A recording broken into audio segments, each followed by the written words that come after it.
நான் தாங்க மரோடு வாமிருது தேரே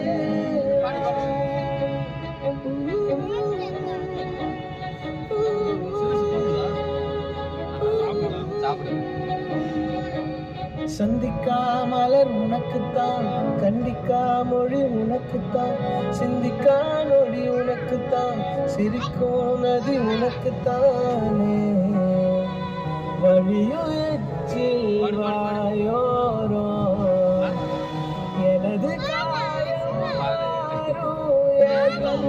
முன்னாடி என் காலம் கண்ணாடி ஆசை என்னாடி நான் நடத்தி வைப்பேன் வாழ்ந்தாலும் கடலில்